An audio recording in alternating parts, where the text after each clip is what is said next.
السلام علیکم ورحمۃ اللہ۔ استقبال ہے تفسیر نور میں آپ کا۔ آج سورہ نساء کی 43 نمبر آیت ملاحظہ فرمائیں۔ بسم الله الرحمن الرحيم يا أيها الذين آمنوا لا تقربوا الصلاة وأنتم سكارى حتى تعلموا ما تقولون ولا جنبا إلا عابري سبيل حتى تغتسلوا وَإِن كُنتُم مَّرْضَىٰ أَوْ عَلَىٰ سَفَرٍ أَوْ جَاءَ أَحَدٌ مِّنكُم مِّنَ الْغَائِطِ أَوْ لامستم النساء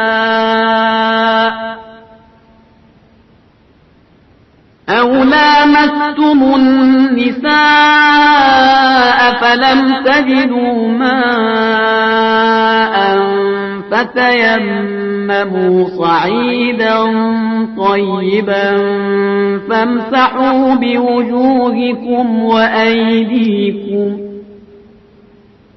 إن الله كان عفوا غفورا۔ ایمان والو خبردار، نشے کی حالت میں نماز کے قریب بھی نہ جانا جب تک ہوش نہ آ جائے کہ تم کیا کہہ رہے ہو، اور جنابت کی حالت میں بھی، مگر یہ کہ راستے سے گزر رہے ہو جب تک کہ غسل نہ کر لو، اور اگر بیمار ہو یا سفر کی حالت میں ہو اور کسی سے اگر رفع حاجت ہو جائے یا عورتوں سے باہمی رشتہ قائم ہو جائے اور پانی نہ ملے تو پاک مٹی سے تیمم کر لو، اور اس طرح اپنے چہروں اور ہاتھوں پر مسح کر لو۔ بے شک خدا بہت معاف کرنے والا اور بخشنے والا ہے۔ صدر اسلام میں شراب کی حرمت کا اعلان بالتدریج کیا گیا۔ پہلے شراب کو ایک ناپسند مشروب قرار دیا گیا کہ یہ ایک ایسا شربت ہے کہ جو پسندیدہ نہیں ہے، اچھا نہیں ہوتا۔ سورہ نحل کی 67 آیت میں اس کا ذکر ہے۔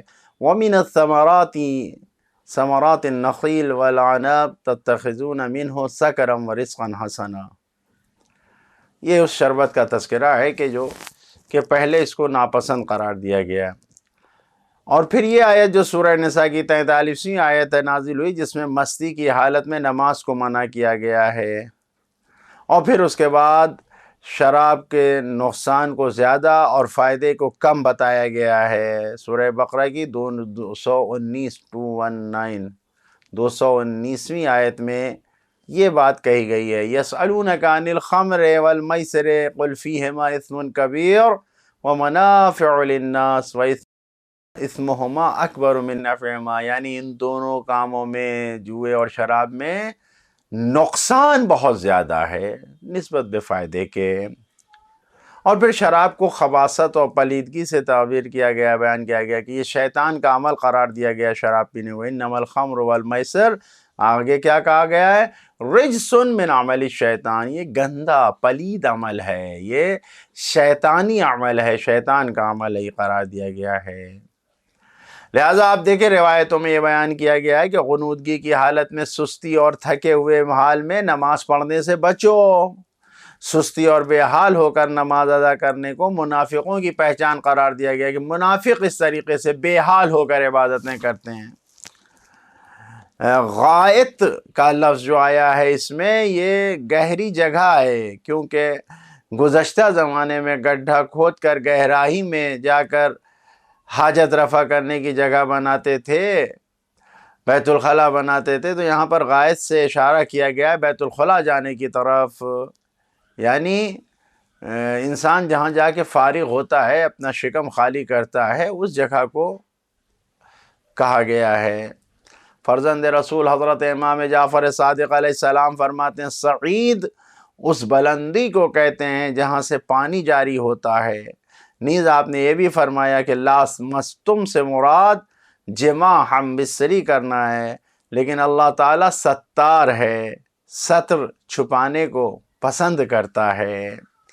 اس آیت میں پیغامات جو آئے ہیں وہ دیکھیے۔ پہلا پیغام یہی ہے کہ نماز کا مقام اتنا بلند ہے کہ شرابی اس کے نزدیک نہیں جا سکتا ہے۔ لا تقربوا الصلاۃ وانتم سکارا، شرابی مستی کی حالت میں نماز کے قریب نہیں جا سکتا۔ دوسرا پیغام، نماز میں صرف ذکر اور حرکت کو نہیں انجام دینا ہے، بلکہ یہی نہیں ہے کہ آدمی زبان سے ذکر کرتا جا رہا ہے، اٹھ رہا ہے، بیٹھ رہا ہے، حرکت کر رہا ہے، نہیں، بلکہ شعور اور توجہ بھی ضروری ہے۔ حتی تعلموا، یعنی تمہیں یہ معلوم ہونا چاہیے کہ تم کیا کہہ رہے ہو، تو شعور ضروری ہے۔ تیسرا پیغام، بغیر سمجھے، بغیر عقل کے، بغیر سمجھے ہوئے، سمجھ کے بغیر عبادت کرنا یہ بے ارزش عمل ہے، اس کی کوئی قیمت نہیں ہے۔ البتہ واجب ادا ہو جاتا ہے، تکلیف تو پوری ہو جاتی ہے۔ حتی تعلموا ما تقولون، یعنی تمہیں معلوم ہونا چاہیے تم کیا پڑھ رہے ہو، تم کیا کہہ رہے ہو عبادت میں۔ چوتھا پیغام، مسجد میں حالت جنابت میں نہیں جانا چاہیے۔ حالت جنابت میں مجنب ہے، جب انسان نجس ہے تو مسجد میں نہیں جانا چاہیے۔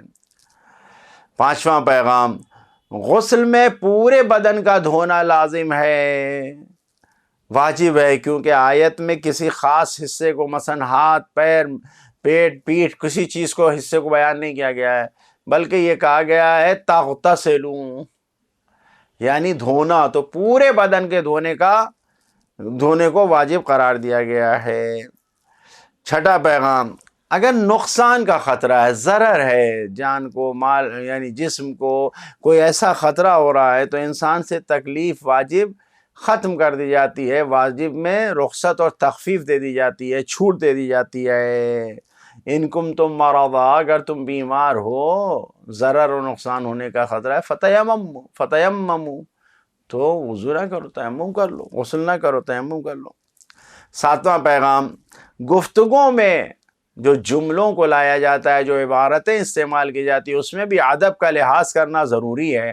خداوند عالم نے قرآن مجید کی اس آیت میں جس طریقے سے ادب کا لحاظ کیا ہے کہ گہرائی سے اگر تم نکل کے آ رہے ہو، گڈھے سے نکل کے آ رہے ہو، ڈائریکٹ نہیں کہا کہ تم مثلا کیا عمل ہے، یا لامستم کہا کہ عورتوں کو چھو رہے ہو، مس کر رہے ہو، تو اب یہاں پر مراد یہ ہے کہ انسان اپنا شکم خالی کر کے رفع حاجت کر کے آ رہا ہے، یا خواتین کے ساتھ ہم بستری اور آمیزش کر کے آ رہا ہے، تو اب ان دونوں صورتوں میں یعنی اتنا لحاظ اور ادب کیا ہے کہ ڈائریکٹ نہیں بیان کیا ہے بلکہ انڈائریکٹ بیان کیا ہے خداوند عالم نے اس جگہ پر، کہ انسان غور کرے، ورنہ لامستم چھونے سے وضو واجب نہیں ہوتا ہے بلکہ ہم بستری کرنے سے۔ آٹھواں پیغام، اللہ کے احکام میں چھوٹ اور رخصت تو مل سکتی ہے لیکن مکمل طور پر اسے ختم نہیں کیا جا سکتا ہے۔ اگر پانی نہیں ہے تو تمہیں چھوٹ مل گئی ہے کہ تم غسل نہ کرو، تیمم کر لو، تیمم تو کر سکتے ہو، لیکن مکمل طور پر تمہیں بغیر طہارت کے کسی عبادت کو انجام دینے کا تمہیں مشورہ نہیں ہے، اجازت نہیں ہے۔ فلم تجدوا ماء فتیمموا، اگر تمہیں پانی نہیں مل رہا ہے تو تیمم کر لو۔ اور نواں پیغام یہ کہ اللہ سے رشتہ جوڑنے کا ذریعہ نماز ہے، اور نماز کی شرط طہارت اور پاکیزگی ہے، کہ یا وضو کرو یا غسل، یعنی غسل، وضو، تیمم، بغیر طہارت کے نماز نہیں ہوگی۔ فلم تجدوا ماء فتیمموا، اگر تم نماز و عبادت کر رہے ہو اور تمہیں پانی نہیں مل رہا ہے تو تیمم کرو۔ 10واں پیغام، تیمم ہمیشہ مٹی پر ہوتا ہے، خاک پر تیمم ہوتا ہے، صعیدا طیبا، پاکیزہ مٹی۔ 11واں پیغام، احکام میں چھوٹ ملنا، رخصت ملنا، تخفیف مل جانا، کہ اگر پانی نہیں مل رہا یا پانی نقصان دہ ہے تو تیمم کر لو، یہ سب اللہ کی رحمت اور مغفرت کا جلوہ ہے۔ ظاہر ہو رہی ہے رحمت پروردگار اس طریقے سے کہ فلم تجدوا ماء فتیمموا، تیمم کر لو، کیوں؟ غفورا رحیما، پروردگار بہت بڑا بخشنے والا ہے، بہت بڑا معاف کرنے والا اور بخشنے والا ہے، مہربان ہے پروردگار عالم۔ یقیناً بہت سے پیغامات ہیں، خداوند عالم سے دعا کرتے ہیں ان پیغامات پر ہمیں اپنے عمل کرنے والے بندوں میں قرار دے، والسلام علیکم ورحمۃ اللہ وبرکاتہ۔